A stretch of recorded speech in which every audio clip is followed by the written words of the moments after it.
Detective Choi is a highly decorated homicide detective, and his peers respect him very much. Due to his enviable record, he is going to be promoted. The chief of police reminds him not to get into any trouble before his promotion evaluation, to ensure the success. In his everyday business, he is helped by his assistant, and Dong Jae. Choi and Dong Jae are very close, and even have some kind of father-son relationship. Due to this relationship, Choi often advises Dong Jae not to side with the suspect, since Dong Jae uses a lot of emotion in his judgment. At night, Choi and his team are celebrating the promotion.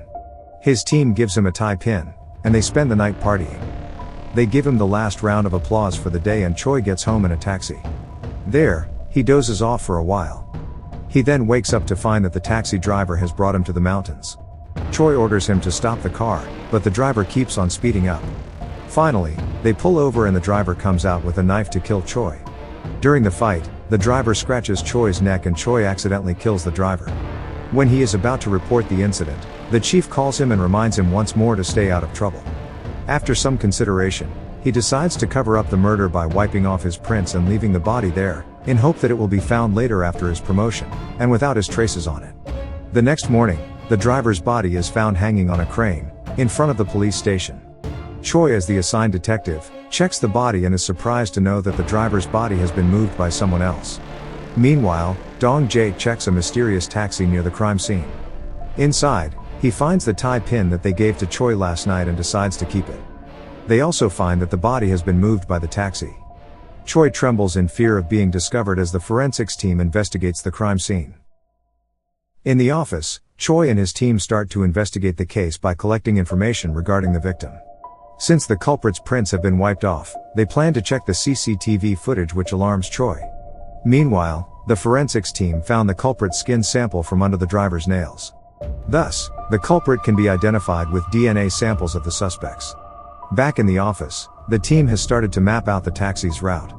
They are able to conclude that the taxi passenger is the killer, and they will be able to identify him if they have the footage where the passenger got on. To cover his tracks, Choi steals the said CCTV footage and Dong Jae sees a glimpse of the act. However, he stays silent and points out another co-conspirator from the footage. The team immediately pays a visit and chases after him. Choi successfully corners him and questions him. He says that a mysterious man orders him to transport the body. When he is about to attack Choi, he shoots him to death and the act is seen by Dong Jae once more. Back in the office, the team starts to investigate the transporter. Both the driver and the transporter contact a common number of an entertainment company agent. They also use a certain rare drug. Due to these facts, the team are certain that the transporter is the killer, and that Choi killed him in self-defense. Then, Choi visits a dark alley to look for the drug. He finds that a movie star of the entertainment company, Junkie, used to consume the same drug. The next morning, the DNA result comes out and the police are aware that the transporter is not the killer. The chief is mad at Choi for killing the man. Then, he decides to cover the incident and declares the transporter as the culprit. Still unsatisfied without catching the person who framed him, Choi visits the entertainment company and asks about Junkie. From the company, he finds out about Junkie's address and the rumor that he is a gay. Choi then visits the address and confirms Junkie's addiction to the said drug. Meanwhile, Dong Jae visits the CCTV department and asks for the missing footage.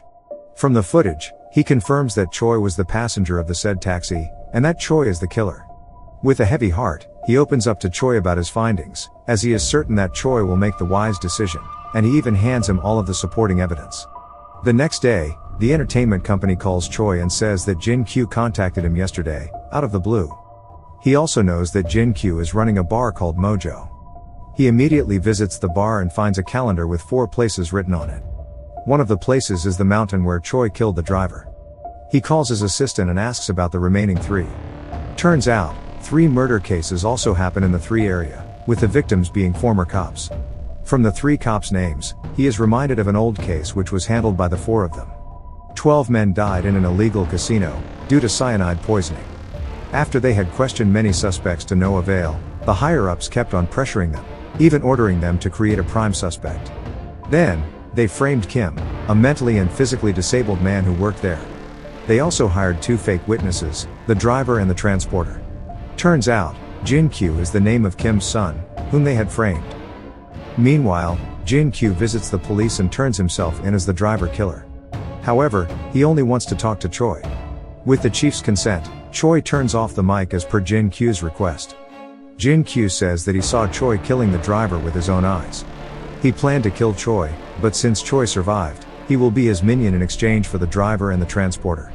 With the murder footage, he blackmails Choi to kill the chief in 2 hours, as the chief was also complicit in framing Kim.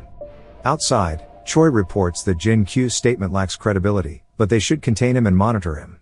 Another detective is sent to question him, but comes out empty just as Choi said.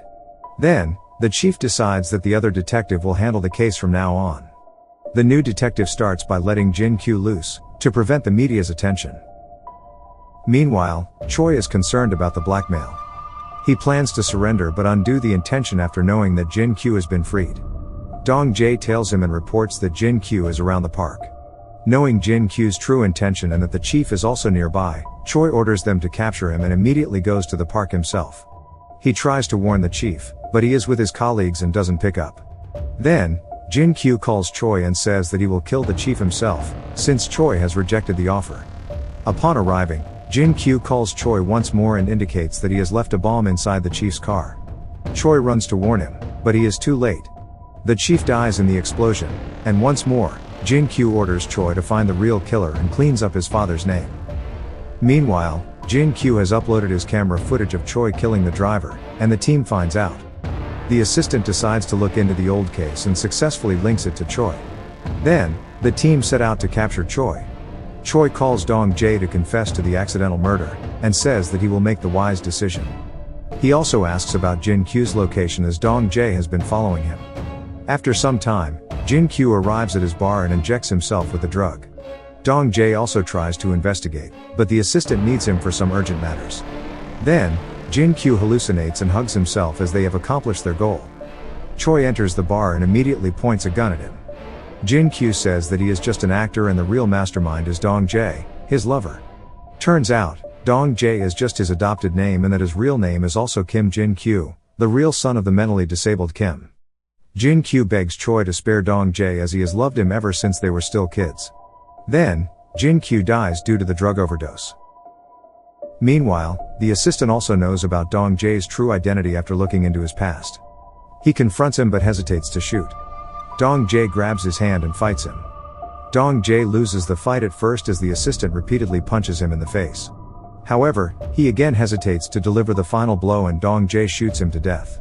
Suddenly, Choi receives a call from his son, saying that Dong Jae is with him. Choi begs Dong Jae to keep his family out of it and promises to clear his father's name. He also promises to kill the killer in front of Dong Jae.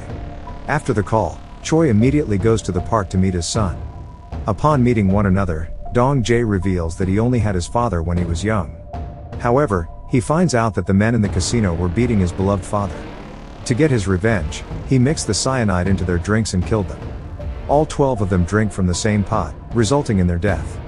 His father also caught him holding the cyanide and knew that his son was the killer. Even though he had confessed to the murder, the police still decided to capture Kim, as the police had prepared the plan to frame him.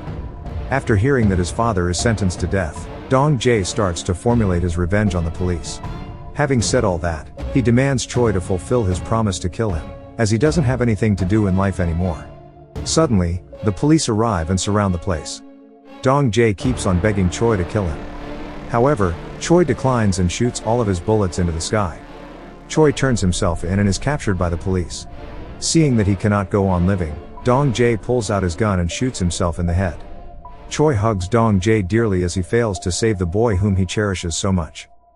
In the end, Choi is captured by the police to be investigated further. He looks back at his son, hoping that he will not have the same fate as Dong Jae. Subscribe to watch more videos like this, turn on notifications, and leave a like and comment to help the channel out. Thank you for watching, and see you next time.